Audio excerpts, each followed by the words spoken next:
जिसे विदा न करके आप उससे बदला ले। मैं ठीक निर्णय लिया है, क्योंकि हम भी बेटी वाले हैं, पर तुम्हारी तरह नहीं। क्योंकि हमने पिछले महीने अपनी बेटी गौरी की शादी की है, उसे इतना दहेज दिया है कि सामने देखने वालों ने भी दांत तले उंगली दबा ली है। समझे? तुम मेरी बराबरी नहीं करना चाहते हो। हम बेटी वाले हैं, फिर भी बेटी वाले होकर हमारी मूछें आज भी ऊंची है। बाबूजी, आप बेटी वाला समझकर ही मेरा अपमान कर रहे हैं, किंतु यह मत भूलिए कि आप भी बेटी वाले हैं। हाँ, हम भी बेटी वाले हैं, पर तुम्हारी तरह नहीं। पिछले महीने हमने अपनी बेटी गौरी की शादी की है, उसे इतना दहेज दिया है कि सामने देखने वालों के भी दांत तले उंगली दबा ली है। हाँ, बेटी वाले हैं, बेटी वाले होकर भी हमारी मूछें आज भी ऊंची है। समझे? रमेश गौरी को विदा कराने गया है, बस कुछ देर में आता ही होगा। हमारी बेटी का पहला सावन यही बीतेगा, और तुम्हारी बहन का सपना कभी भी पूरा नहीं होगा। जो हमारी बहन है, क्या वह आपकी कोई नहीं है? बेटी और बहू को तुम एक तराजू में तौलना चाहते हो। बेटी बेटी होती है, बहू बहू होती है। ठीक है, आप अपनी जिद पर अड़े हैं। क्या जाने से पहले मैं एक बार कमला से मिल सकता हूँ? हाँ, जरूर मिल सकते हो, पर यह भी बताते जाना कि तुम विदाई कराने 50,000 रुपए लेकर कब आओगे? अरे सुनती हो? अरे सुनती हो गौरी की माँ, जरा बहू को तो भेज दो। मैं अपनी गौरी बिटिया के लिए झूला डाल रहा हूँ ताल में। इधर बहू आती है, भाई और बहन में देखिए क्या बातचीत होती है। बहू अपनी पीड़ा अपने भाई को बताती है, और भाई अपनी बात अपनी बहन को बताता है।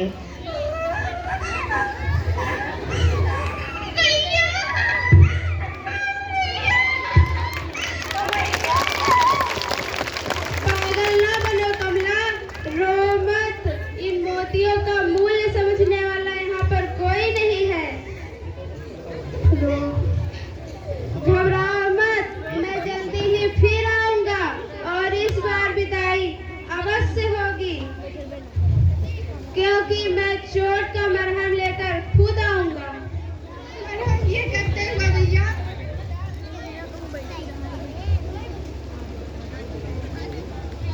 हाँ कमला, हमारे व्यवहार से बाबूजी के कलेजे में घाव हो गया है। उन्हें मरहम चाहिए, और उस मरहम की कीमत है 50,000 रुपए। भैया आप मेरी विदाई के लिए ये घर मत बेचना, आपको मेरी सुहाग की सौगंध है। यह तुम क्या कह रही हो? क्या तुम नहीं चाहती कि अपना पहला सावन सखी सहेलियों के साथ माँ के घर बिताओ? किस लड़की की कामना नहीं होती भैया?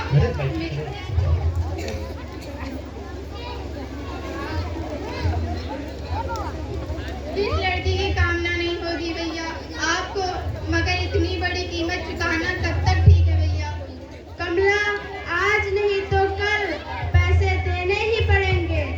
इन कागज के टुकड़ों पर अपना स्नेह और प्यार बेचने वालों के बीच तुम कब तक रह सकोगी?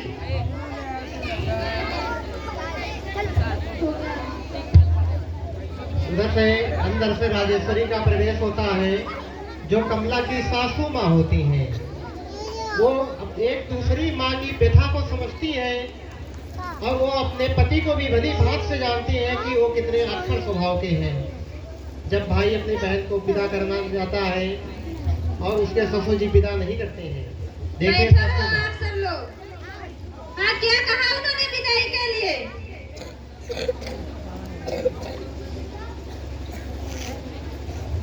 समझ गई मैं, वो तो अपने जिद के आगे किसी की सुनते ही नहीं। मैं तो समझाते समझाते उनको हार गई। हाँ, कितने रुपये लेकर विदा करने को कहा है? जी रुपए की कोई बात नहीं हुई। माँ से झूठ मत बोलो, मैं उन्हें अच्छी तरह से जानती हूँ। इंसान से ज्यादा प्यारा तो उनको पैसा है। कितने रुपये लेंगे विदा करने के लिए? जी 50,000। बस 50,000 रुपये मैं अभी देती हूँ। उनके कागज के रंग बिरंगे टुकड़े उनके मुंह पे मार के कहना, ये लो कागज के रंग बिरंगे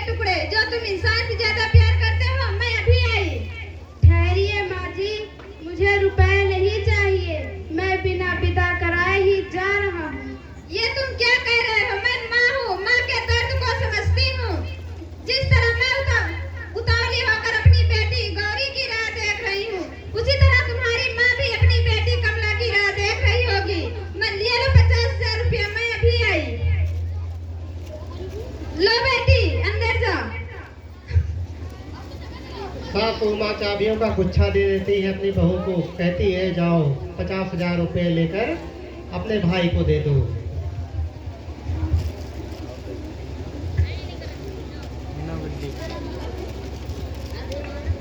जा बेटी जल्दी कर। अरे सुनती हो, गौरी के आने का समय हो गया है। स्वागत की तैयारी नहीं करनी।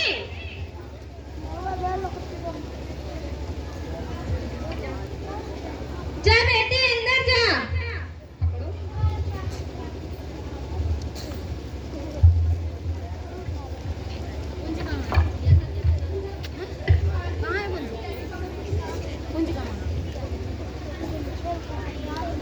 खड़ी खड़ी मेरा मुंह क्या ताक रही हो? जाओ अंदर से मिठाई का थाल लेकर आओ। जरा ये भी तो देखें कि हम नाक वाले अपनी बेटी का स्वागत कैसे करते हैं। गालियों के अलावा कभी मुंह से सीधी बात निकलती ही नहीं। अरे ये लो, कौन सी गाली दे दी मैंने इसमें? तुम समझते हो दुनिया में एक नाक वाले तुम ही हो, बाकी सब नकटे हैं। चुप रहो तुम, बहुत चुप रही, अब नहीं चुप रह सकती।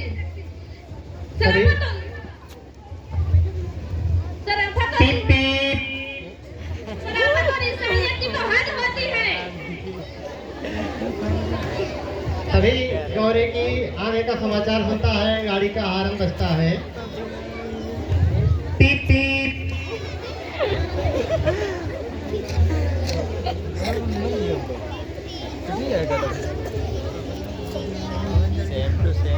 रमेश, गौरी कहाँ है?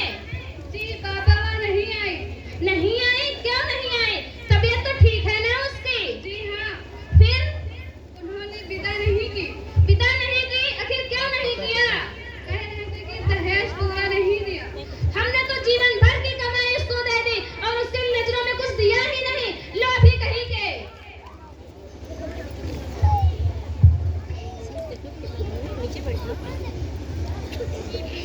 इंसानियत और शराफत की तो हद होती है। अब इंसानियत और शराफत की बात कहने लगे। थोड़ी देर पहले तो बड़ा कर रहे थे। गौरी की माँ,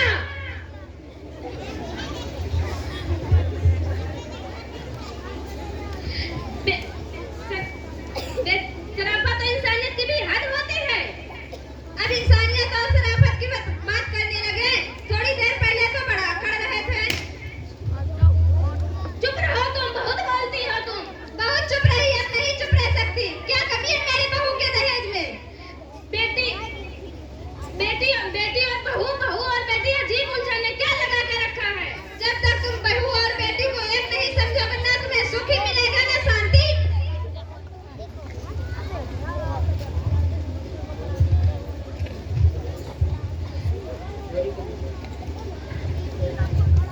शायद तुम ठीक ही कहती हो।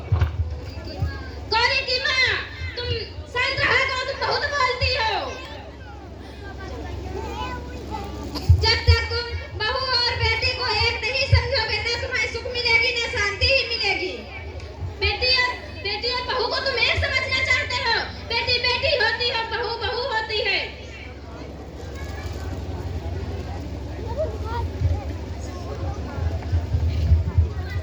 शायद तुम ठीक ही कहती हो। बाबूजी, अब मुझे आज्ञा दीजिए। हाँ बाबूजी, मैं जा रहा हूँ। मेरी गाड़ी का समय हो रहा है, जल्दी ही फिर आऊंगा। विश्वास रखें, इस बार आपकी चोट के लिए मरहम लाना नहीं भूलूंगा। प्रमोद, मुझे और लज्जित मत करो।